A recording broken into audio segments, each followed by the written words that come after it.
What's your name? J.M. Adams. Okay, alright. Were you drafted, or did you sign up to go to World War II? Drafted. To go to World War II. I was drafted in World War II. Okay. Alright, what part of the military did you serve? I was served with the 51st Signal Battalion attached to the 5th Army. Okay, oh, what did you do while you were in the military? We established switchboards for the 5th Army wherever they went. We maintained and kept switchboards going. And then after we got them in operation, we went to the front lines and set up switchboards for divisions and for the Air Force. Okay, what were you called? Signal Corps. Alright. How did you get to be in the Signal Corps? Well, when I was going through my basic training, they give us a quiz test. So I made out pretty good on the quiz test to be in the Signal Corps, so I got in the Signal. Okay. What places did you go to when you were serving in the Signal Corps? I went from my basic training to school in Omaha, Nebraska, from Omaha, Nebraska to Camp Blanding, from Camp Blanding to Fort Monmouth, New Jersey. From Fort Monmouth, New Jersey, we went on the invasion, the fourth wave of Africa, North Africa. We continued through North Africa, all the way through North Africa, and we went on the invasion of Sicily, from Sicily all the way through up into Italy, all the way through Italy, up into Germany and across the Rhine River, and that's when the war ended. Okay. What was the so you start off going to North Africa first? Yes, we started in North Africa. Who'd you fight there? Who'd you mostly fight there? It was Italians and Germans, but we had to wait till our equipment got there because we had no equipment. Our equipment was on ship on the way over. Alright, so you moved all the way through North Africa? All the way through North Africa. And then we pulled back and rest for a period of time, and then we went into Sicily. Okay, so you moved to Sicily? We went all the way through Sicily and drove all the Germans out of Sicily, and then we pulled back and rested again till the weather got to where we could go in and take the big ships into Sicily, to Italy. So we went into the fourth wave down below Naples. And from Naples all the way through Italy. Okay. And after reaching Naples, where did you move to then? Well, we went all the way through from Tunisia, through Italy, all the way through up into and was headed into the Swift Alps, and then here was a convoy of Italian troops coming back towards us, and we didn't know whether they were surrendered or they were coming back to fight their last roundup. And then we looked, and it was Mussolini and his girlfriend, or his wife, and we captured him. We took all the other troops and the guns. They surrendered. We locked him and his girlfriend, or wife, into a building. The next morning, the Italians wanted the glory of killing him and his girlfriend. So they went out and they beat him, shot him, and then they hung him up on a steel gutter that looked like an old filling station had been bombed out. And then everybody was walking by with sticks, busting his head open, busting her head open. And they were just beating and beating and beating. How were they hung? They was hung by their feet. And so they hung there for about 3 days upside down to where everybody would get a look at them. And after a while it got kind of disgusting to see this. And so we moved on up, and we knew then it wouldn't be long till the war would end in that side of the country. So we went on up through and into the Swift Alps and got to the Rhine River, and then they declared that we had won the war. The war was over.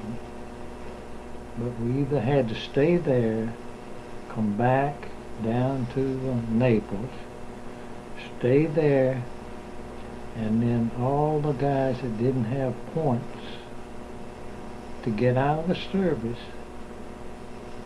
they had to take ships and they had to go back to the United States and be trained to go to the Philippines. So I said, well, I don't want to stay over here. And I felt like the war wouldn't last that long in Sicily. In Philippines. So I said I'd volunteer. I volunteered to go to the Philippines.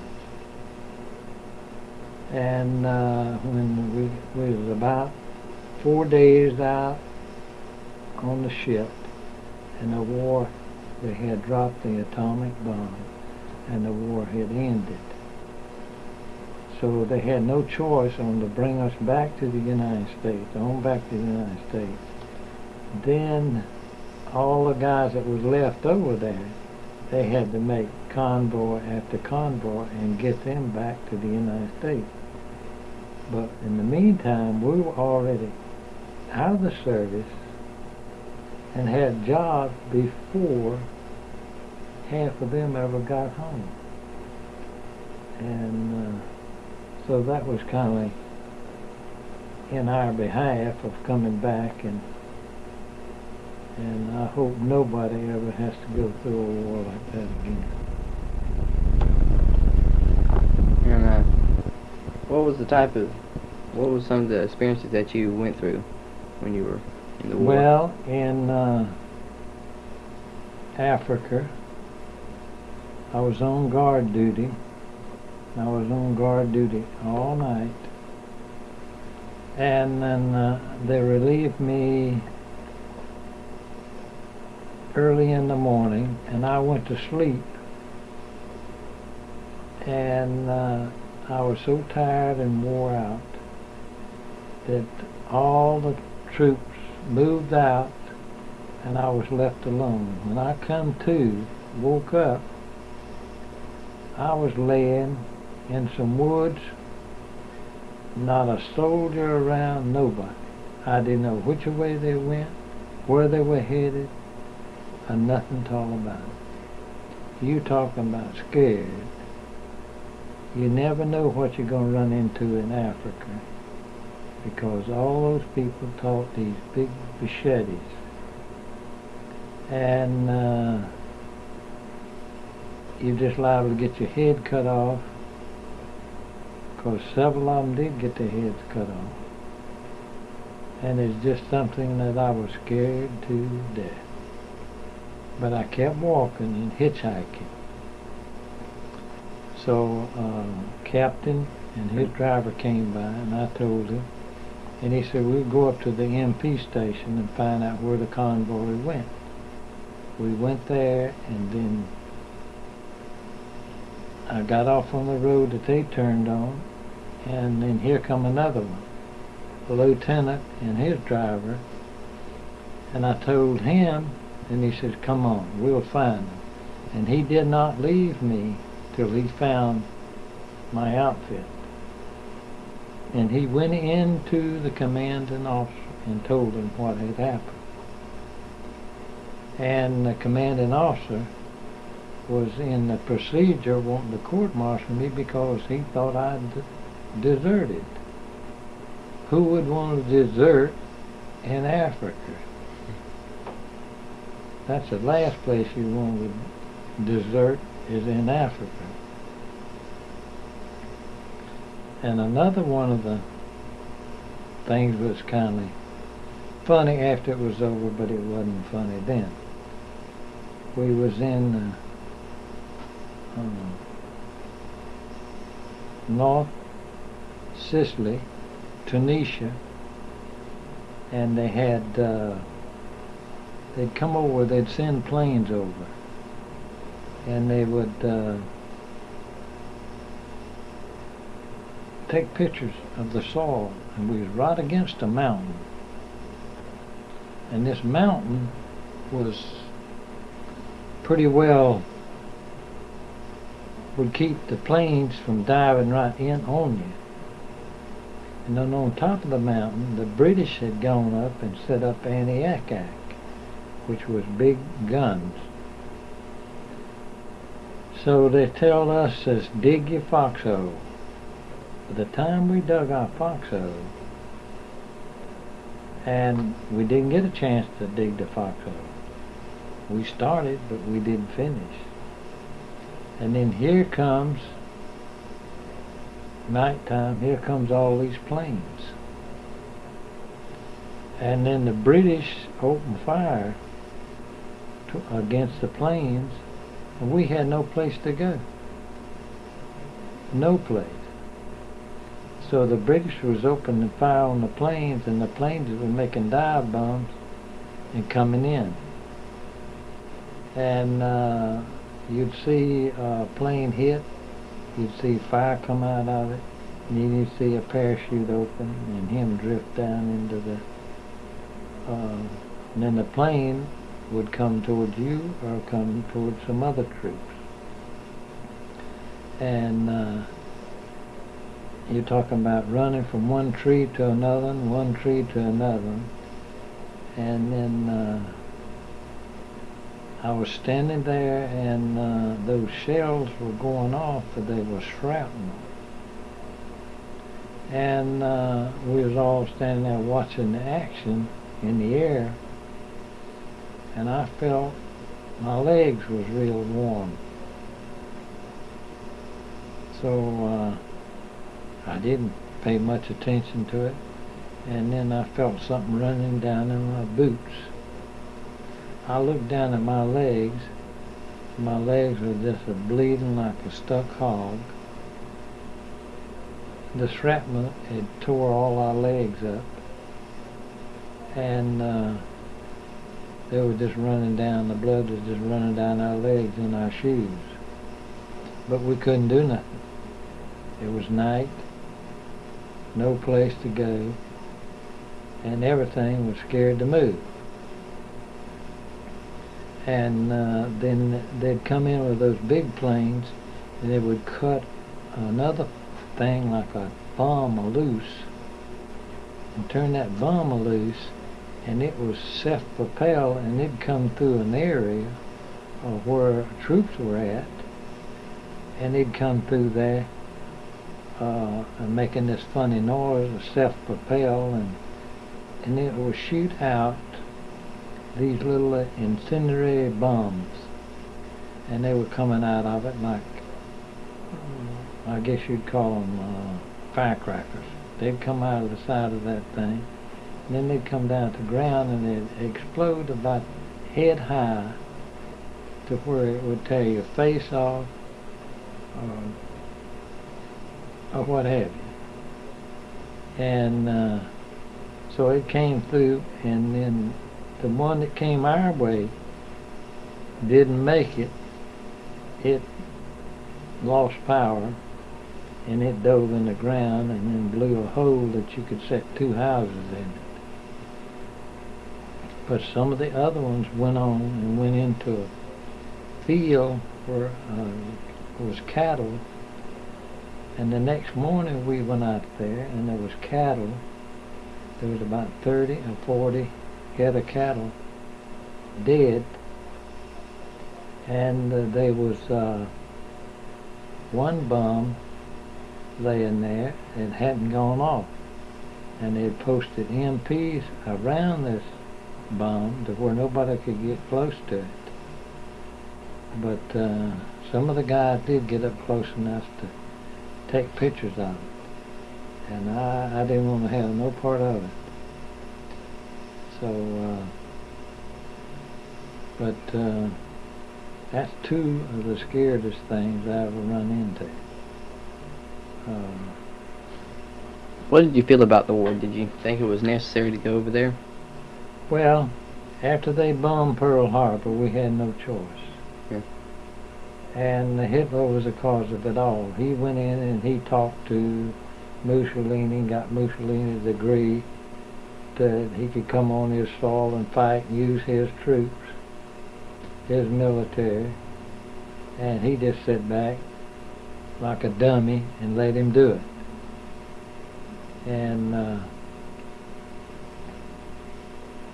so Mussolini didn't last, but they had these big palaces, big, huge palaces they would take, and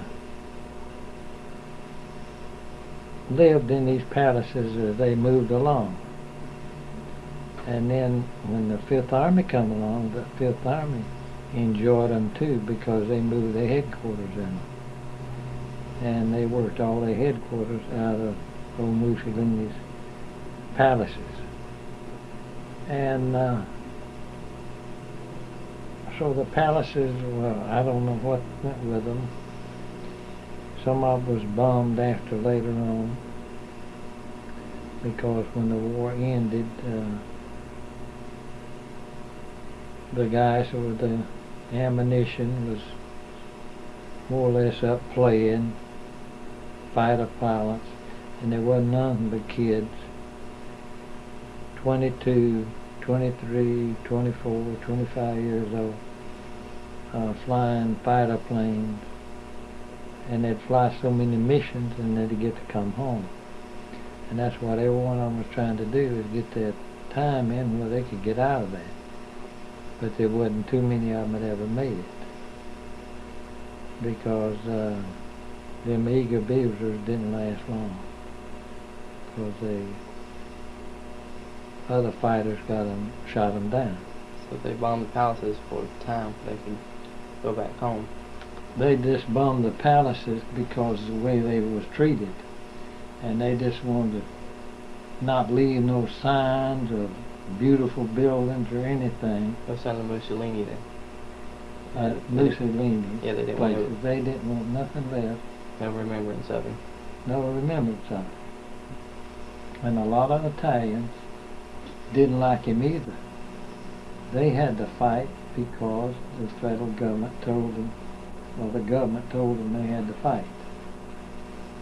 Just like us, they send us a card and tell you to go into service. You went into service. Whether you liked it or you didn't like it. And to do your own thing for your own country, it's nothing but fair to do it. But it don't mean you have to like it. But it's just one of those things that do happen. And like Pearl Harbor was killed thousands of troops before they ever knew what was happening.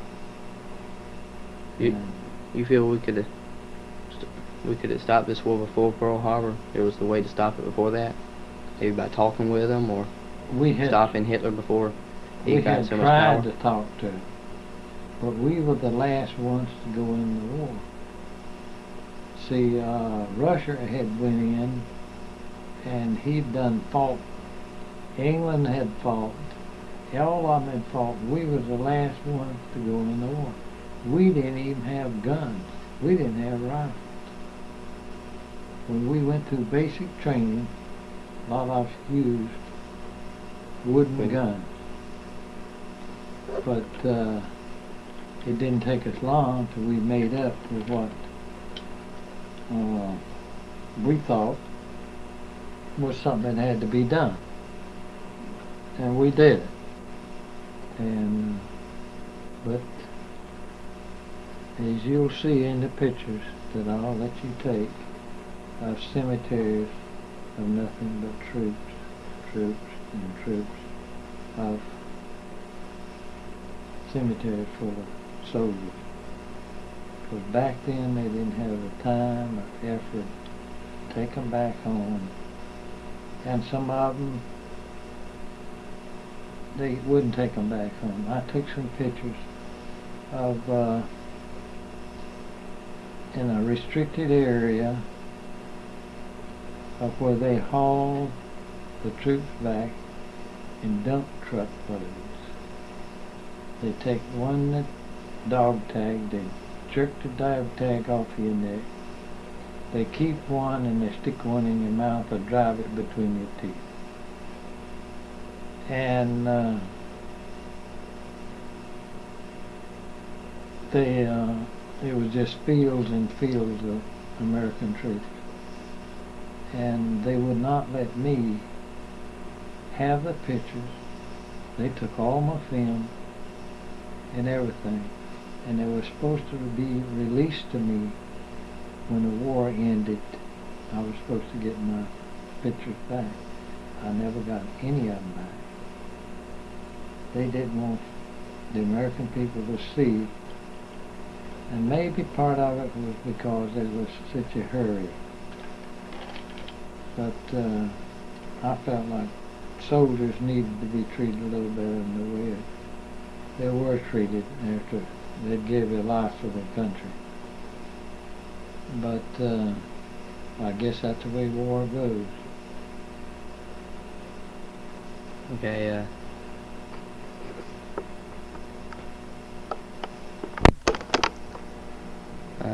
how did you feel when you knew you were coming home? Tickled to death. We came in to Boston, Massachusetts, and we wasn't supposed to come in there. But there's where I was on the ship that had all these guys were going to basic training, and they were going to go to the Philippines. And here we sat with a bunch of young ones that hadn't been over there a month, and they were getting their basic training to go to the Philippines. And when we came in to Boston, the fire engines came out and was shooting the flames and fireworks and To greet you? to greet us, and we were really greeted real nice. But we stayed there for 2 days, and we were supposed to be handled like, not as babies, but we should have got a little better. Hospitality? And they didn't. So they were pushed for time and what have you. So they told they was going to ship us out of there and back to where you were inducted. And we asked them, would we get sleepers where we could sleep? Oh yeah, we didn't get no sleepers. They put you in old sit-up cars and no place to sleep, no place to sit down. So we just took the train and we made sleepers out of it. We tore the whole inside of the train up and put it outside. We got the camp landed, and here comes some troops way before daylight, up and at 'em, and I'd heard that the last time I wanted to hear. So I opened fire above their heads, and I told them, if you come back before the sun comes up, I'm going to get you. And they took off, and they didn't come back before the sun was up. But they had 3 carloads of MPs, a captain, and a major to greet us when we come back. But nobody said a word. Nobody said nothing, because it was daylight and we just let it go. So we went on into Camp Blanding, and I wasn't going to stay in Camp Blanding because I was coming home. 4 years out was enough. So they says, we're trying to get people to sign up to go back in the service. I said, just give me my papers and let me walk. No, they wouldn't. They was raising sand about this and that and just holding you back for nothing. So I said, I'm walking. So they discharged the whole thing, and we went home. But they wouldn't bring us back, only a short few at the time, because they knew if you had 4 or 5 divisions of troops and they done went through the heck that they went through, they wasn't going to take no crap from no lieutenant, no colonel, no major or 1-star general. Because we brought back guns. They took their guns, but we were allowed to bring guns back. And we had every kind of gun we wanted with us. So we didn't need the guns. And so they shipped us out. And the only way to let us come back is 1 at a time, or 12 of us at a time, to discharge us. They would not let us come back as a whole division or a whole